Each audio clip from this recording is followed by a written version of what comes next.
বাঁকুড়া ইউনিভার্সিটির সম্পূর্ণ নতুন শিক্ষানীতি অনুযায়ী প্রকাশিত প্রথম সেমিস্টারের মেজর কোর্সের অন্তর্গত বাংলার শেষ মুহূর্তের প্রস্তুতি সম্পর্কে আমাদের আজকের এই স্পেশাল ভিডিও। পরীক্ষার সামনে আর এই মুহূর্তে কোন কোন প্রশ্নাবলী মোস্ট ইম্পর্টেন্ট তার লিস্ট আজকের এই ভিডিওটিতে তোমরা পেয়ে যাবে।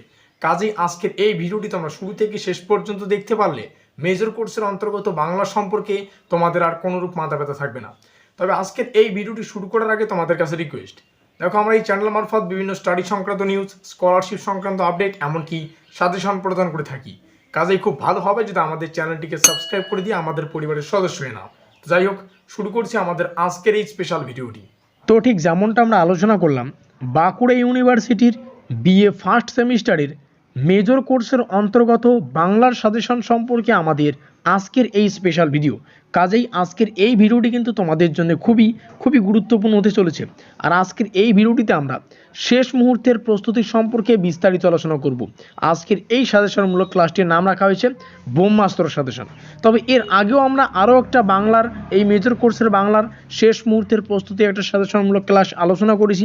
সেখানে আমরা মূলত বিষয় ভিত্তিক আলোচনা করেছি, অর্থাৎ কনসেপচুয়াল প্রশ্নাবলী, এমন কোন টপিকগুলি রয়েছে যেখান থেকে পরীক্ষা প্রশ্ন আসবেই, সেই সমস্ত টপিক এবং কিছু গুরুত্বপূর্ণ তথ্য আমরা আলোচনা করেছি। তোমরা যারা এখনও পর্যন্ত ওই ভিডিওটি দেখোনি, ডেসক্রিপশন বক্সে থাকা লিঙ্ক থেকে তোমরা অবশ্যই দেখে নিও, কারণ ওই ভিডিওটি এই ভিডিওটির সাথে কানেক্টেড। একটা ভিডিও দেখলে আর একটা ভিডিও না দেখলে কিন্তু বুঝতে পারবে না। কাজেই ভিডিওটি শুরুতেই বলছি, তোমরা প্রথমে ওই ভিডিওটি দেখবে, তারপরই এই ভিডিওটি দেখবে। কথা ক্লিয়ার? তো দেখো, প্রথমে আমরা সেট 1 আলোচনা করব। দুটো সেট তোমাদের সামনে উপস্থাপন করছি। সেট 1টা তোমাদের কনসেপচুয়াল, অর্থাৎ টপিক ওয়াইজ কিন্তু এখানে প্রশ্নাবলী পাবে। দেখো, একটা প্রশ্ন তোমাদের সামনে তুলে ধরলেই তোমাদের পুরো বিষয়টা ক্লিয়ার হয়ে যাবে।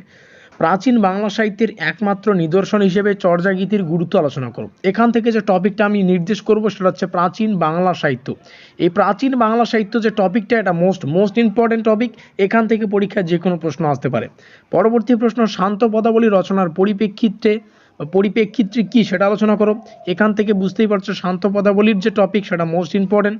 পরবর্তী, যে কোনো একজনের মনসা মঙ্গল কাব্য রচয়িতার কৃতিত্ব সম্পর্কে আলোচনা করো, অর্থাৎ মঙ্গল কাব্য থেকে নেওয়া হয়েছে, সুতরাং মঙ্গল কাব্যটা ভালো করে দেখে রাখবে।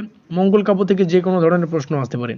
এই তুর্কি বিজয়, এখানে আমরা দেখতে পাচ্ছি বাংলা সাহিত্যে তুর্কি বিজয়ের প্রভাব। মহাভারতের অনুবাদ অর্থাৎ অনুচ্ছেদ যে কাব্য রয়েছে, সেই অনুচ্ছেদ কাব্য থেকে কিন্তু এখানে আমরা পাচ্ছি প্রশ্নটি।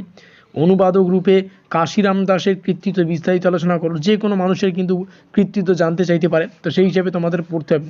6 নম্বরে আমরা দেখতে পাচ্ছি বাংলা পদাবলী সাহিত্যে চণ্ডীদাসের কৃতিত্ব, সপ্তদশ শতকের কবি আলাউলের কৃতিত্ব, মঙ্গল কাব্যের শেষ কবি ভারতচন্দ্র, এই অভিমত কতদূর গ্রহণযোগ্যতা আলোচনা করো।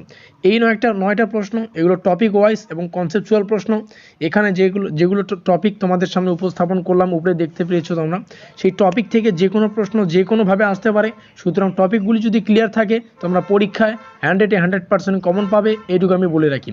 এবার দেখো সেট 2 এ থাকা গুরুত্বপূর্ণ প্রশ্নাবলী তোমরা দেখে নাও। আমি জাস্ট স্ক্রল ডাউন করছি। পরীক্ষায় এখান থেকে তোমরা কমন পাবে, এটুকু আমি বলে দিতে পারি। তো এখানে থাকা প্রত্যেকটা প্রশ্ন তোমরা দেখে নাও। প্রত্যেকটা প্রশ্ন ইম্পর্টেন্ট, বারংবার বলছি, আর এখান থেকেই পরীক্ষায় কমন পাবে। তো এই হচ্ছে আমাদের শেষ মুহূর্তের প্রস্তুতির জন্য একদম ব্রহ্মাস্ত্র সাজেশন, এর বাইরে আর কোনো প্রশ্ন নয়। বোঝা গেল? তো ভিডিওটি ভালো লাগলে অবশ্যই লাইক করে দিও, বন্ধুদের কাছে শেয়ার করে দিও। আর হ্যাঁ, অবশ্যই কনসেপচুয়ালের যে ভিডিওর লিঙ্কটা আমি ডেসক্রিপশন বক্সে প্রদান করেছি, তোমরা ওই ভিডিওটি অবশ্যই দেখে নিও। সুতরাং আজকের এই স্পেশাল ভিডিওটি এই পর্যন্তই।